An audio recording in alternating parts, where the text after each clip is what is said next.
What scripture, man? How about Exodus 20:14?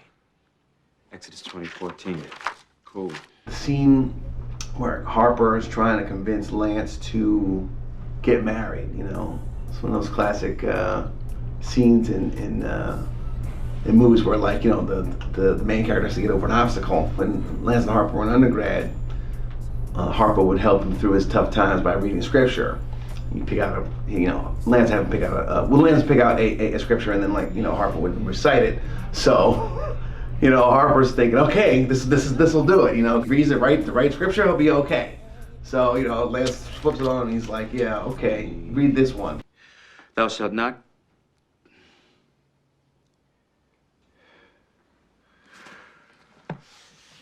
Thou shalt not commit adultery. Oh, damn. And he's like, oh yeah, ooh, adultery, yikes. So, you know, it's really just about you know, Harper trying to convince him that, like, hey, you gotta get married, and you know, and Lance's, you know, thing is like, you gotta tell me the truth. A long time ago, Mia slept with your best man. And it's a very, very difficult thing for Lance to come to grips with.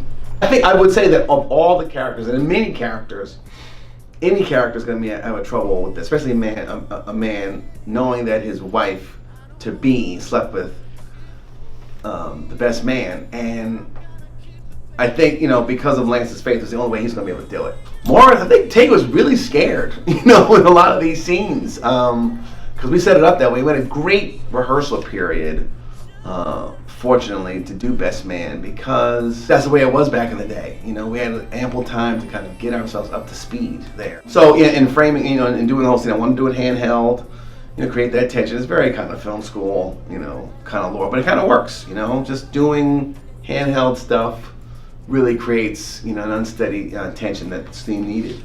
You can't control me, Harper. And then, you know, we just have a little cutaway of Murch and Quentin, which is good, you know, comic relief. I think, for the scene, which, you know, is always needed in a tense scene like this, you know, especially in a romantic comedy, because you're not, you know, always doing, even the most dramatic scene has to have a little bit of levity to it. What was very interesting is I remember Stacey Snider at the time was the head of Universal, and she really was praising the movie for the last image of that scene where Harper and Lance are holding hands and praying together.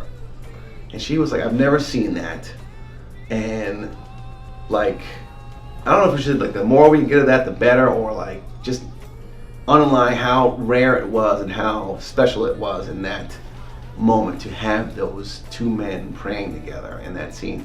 I may have shot it. No, in fact, I did plan on shooting a little different coverage, but we ran out of time. But that was a good shot of the two of them just looking, or just, you know, praying together. So I think it's a big moment for Lance, obviously, and a bigger moment for Harper, because the whole movie has been like, I'm not really believing in God, but he sees God at work right here.